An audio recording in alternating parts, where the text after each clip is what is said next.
క్రీస్తు యేసు ఘనమైన నామంలో వీక్షకులందరికీ శుభములు. అందరు సంతోషంగా ఉన్నారా? 40 రోజుల ఉపవాస ప్రార్థన ధ్యానాలలో ఈ రోజున మనం 12వ దినానికి చేరుకున్నాం. ఈ 12వ దిన ధ్యానాంశము మనం ధ్యానించుకుందాం. ఈరోజు ధ్యానాంశం ఏంటి అంటే దైవసుతుడు లేదా దైవ కుమారుడు, దేవుని కుమారుడు అనే అంశాన్ని మనము ధ్యానించుకుందాం. మత్తయి సువార్త 22వ నిన్నటి వరకు కూడా 22వ అధ్యాయము 40వ వచనం వరకు ధ్యానించుకున్న అంశాలన్నింటిలో కూడా పరిచయలో, శిష్యులో, సద్దుకాయలో, ఇంకా హేరోదీలు, రకరకాల వర్గాల వారు యేసుక్రీస్తు ప్రభుని ప్రశ్నించారు. అనేక ప్రశ్నలతో ప్రభు దగ్గరకు వచ్చారు. ఈ రోజున ఈ మత్తయి సువార్త 22వ అధ్యాయం 41 నుంచి 46 వచనాలు చూస్తే, మత్తయి సువార్త 22వ అధ్యాయం 41 నుంచి 46 వచనాలు మనం చూసినట్లయితే ఇక్కడ రివర్స్ జరుగుతూ ఉంది. యేసుక్రీస్తు ప్రభువే పరిచయలను ప్రశ్నిస్తూ ఉన్నారు.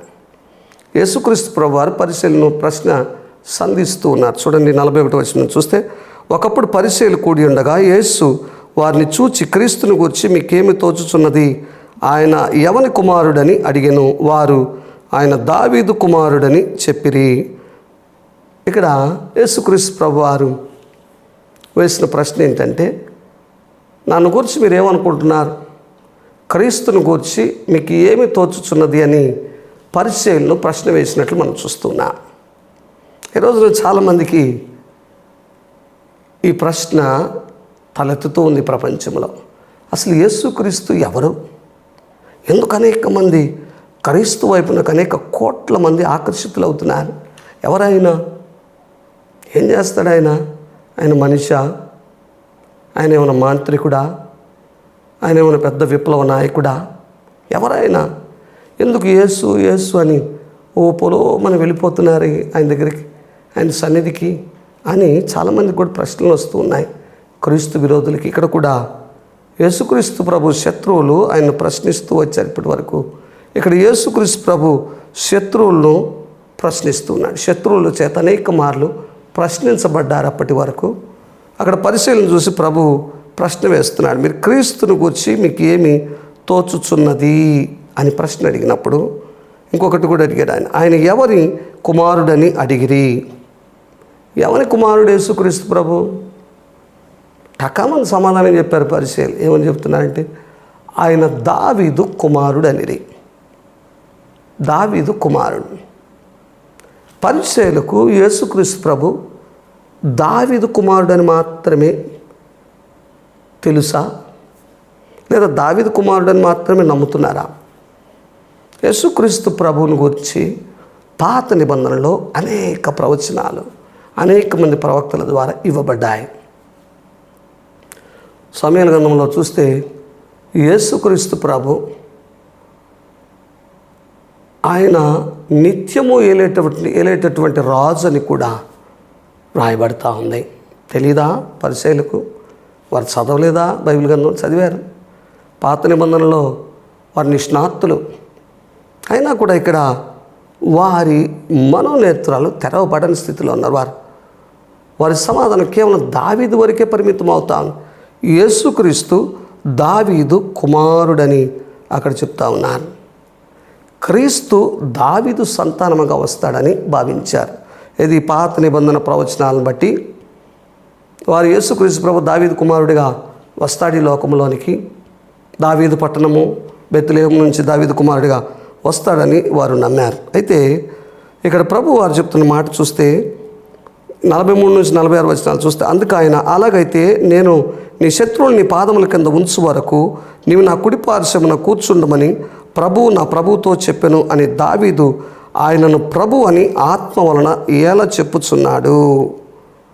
దావీదు ఆయనను ప్రభు అని చెప్పిన ఎడల ఆయన ఏలాగో అతనికి కుమారుడగనని వారిని అడిగెను.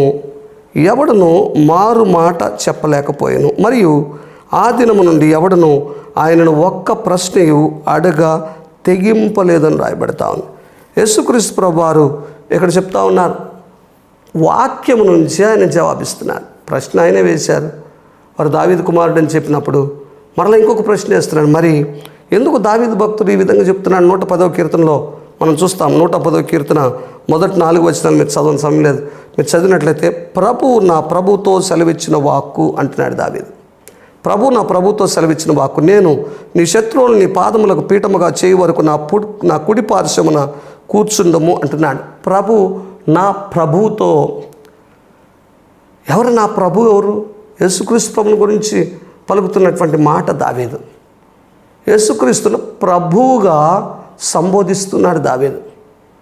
కుమారుడు, ఆయన దేవుని కుమారుడు అని సంబోధిస్తున్నాడు.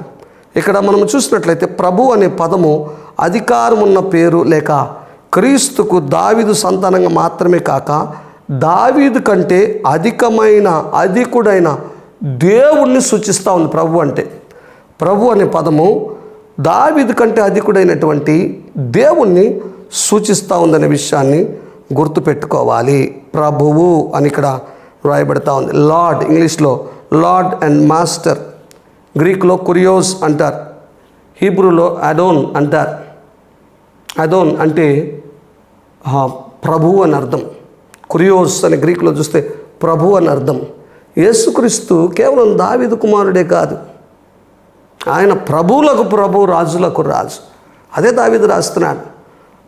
ప్రభు నా ప్రభుతో సెలవిచ్చిన వాక్కు అని రాస్తున్నాడు. దావీదు యేసుక్రీస్తును ప్రభువుగా గుర్తించాడు, కానీ పరిసయ్యులు ప్రభువుగా గుర్తించలేని స్థితిలో ఉన్నారు. ఇక్కడ ప్రభు, అందుకే యేసుక్రీస్తు ప్రభు వారు అడుగుతున్నాడు, మరి ఎందుకు ప్రభు అని పలికాడు ఆయన? దావీదు నన్ను గూర్చి అని అడుగుతున్నాడు. దావీదు ఆయనను ప్రభు అని చెప్పిన ఎడల ఆయన ఏలాగా అతను కుమారుడగునని వారిని అడిగినప్పుడు మౌనమే వారి సమాధానం. వారు చెప్పలేకపోయారు.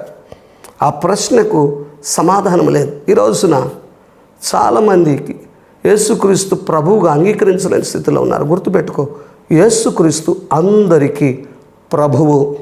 ఆయన దేవుని కుమారుడు, దైవసుతుడు, అందరికీ ప్రభు. అపోస్తుల కార్యములు 10వ అధ్యాయం 36వ వచనంలో పేతురు భక్తుడు అన్నాడు, యేసుక్రీస్తు అందరికీ ప్రభు. ఈ రోజున ఆ ప్రభువే, యేసుక్రీస్తు ప్రభు సర్వశక్తిమంతుడు. ఆయనే ప్రపంచాన్ని వెళుతూ ఉన్నాడు. ఒక రోజున మనల్ని కొనిపోబోతున్నాడు, మనల్ని పరమునకు కొనిపోబోతున్నాడు. అక్కడ మనమే పాలకులము. అటువంటి కృప దేవుడు మీకు అనుగ్రహించును గాక. ఆమేన్.